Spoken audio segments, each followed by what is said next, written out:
Our experiment is on auditory reaction by Olivia Sajasi, Finland Rubeck, Delaney Schaefer, and Kaylee Towers. Auditory distractions are any noises that affect our ability to hear and take away our attention from what we are doing. Distractions can include listening to music at high volume, a phone conversation, a conversation going on around you, screaming children, and text notification rings or ringtones. Auditory reaction time is time required to respond to an auditory stimuli. Some previous studies that we looked at, the first study that we looked at explored the effects of noise-reducing test accommodation on a reading comprehension assessment. This study took 24 elementary students and gave half of them headphones and half of them not to take a test and have them read. The results indicated that students who use noise-reducing headphones while talking and reading comprehension test experienced a mutual appreciation and shared positive thoughts regarding the reduced distractions and increased concentration. The second study examines the effect of 6 distractions on learning and subsequent recall as assessed by a post-test. So this test took 6 different distractions such as folding laundry, playing a computer video game, texting on a cell phone, engaging in conversation, watching a low arousal video, and watching a high arousal video. Compared to baseline no distraction condition, all 6 distractions significantly impaired the post-test performance. The third study was to examine the effects of rock music as a source of auditory distraction on reading comprehension. This study took 16 undergraduate college students and assessed the relationship between distractibility and achievement. Statistical analysis of the main effect of rock music on reading comprehension using repeated measures t-test found no significant effect. Additionally, no significant correlation was found between distractibility and achievement in this study. So we hypothesized that an auditory distraction will affect a student's ability to listen distinctly. And on the slide is our different variations on our hypothesis.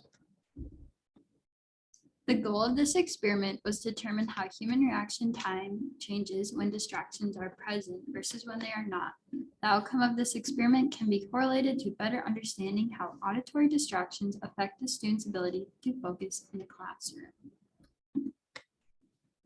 In order to test our hypothesis, we recruited 6 all-female college students aged 19 to 21 with relative health. We asked each participant to partake in 2 auditory reaction time tests in which they would click a button at the sound of a beep.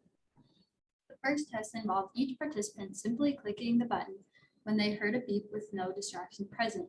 Once each participant underwent the first test, we then asked them to undergo the same test again. However, there would be an auditory distraction present.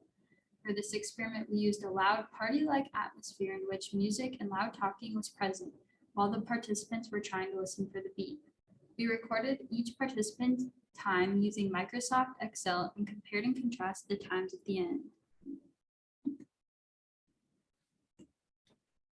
Collecting data. We started by testing each participant's reaction time without a stimulus. We played a video that encompassed random beep intervals at 6 different spots. These beeps were at 4, 15, 27, 36, 48, and 56 seconds. The participants clicked the clicker at the sound of each beep and we recorded their time. As you can see here, the top table indicates participants' pre-measurements without a stimulus. Next, we performed the same procedure. However, we played a nightlife party soundtrack as our stimulus. We then had our participants listen for the beep and then recorded their time. The bottom graph highlights participants' post-measurements when a stimulus was present. After collecting this data, we had to compare and contrast our results. We also collected our data through graphs.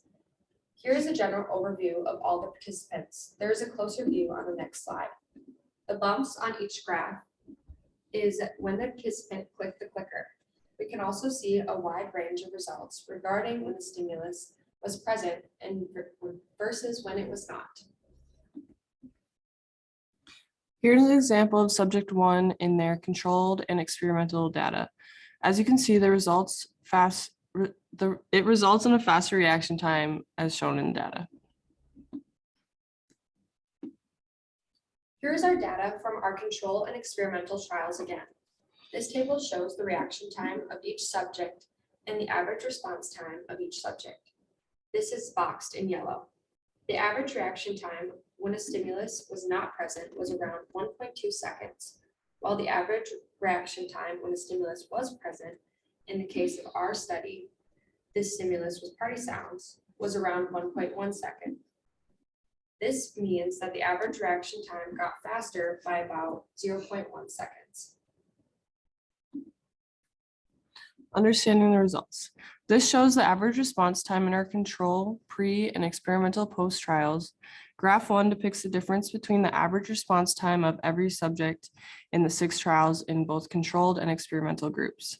Graph 2 shows only the overall average for the control and experimental groups. By looking at these numbers and graphs, it is shown that our hypothesis is disproved. The auditory distraction present in the experimental group did not have any effect on the student's ability to listen distinctly. We hypothesized that an auditory distraction will affect the student's ability to listen distinctly. However, based on the data we collected, we found that a distraction does not actually make a difference in a student's ability to focus. Our data leads us to believe that students could be more attentive when auditory distractions are in fact present. However, we cannot conclude anything concrete, as this experiment would need to be repeated multiple times and with different participants. In the end, our experiment shows room for improvement through studies of different distractions with different participants. Repeating this experiment could lead to a more accurate conclusion, in which can be used to understanding how students focus in a classroom. Auditory distractions such as talking in the hallway or in the classroom itself may not actually have the biggest effect on students, despite what we may have initially thought. While our study itself does not highlight that distractions make a difference in a student's ability to focus, this experiment could pave the way for future studies and understandings. And these are our resources for the previous study slide.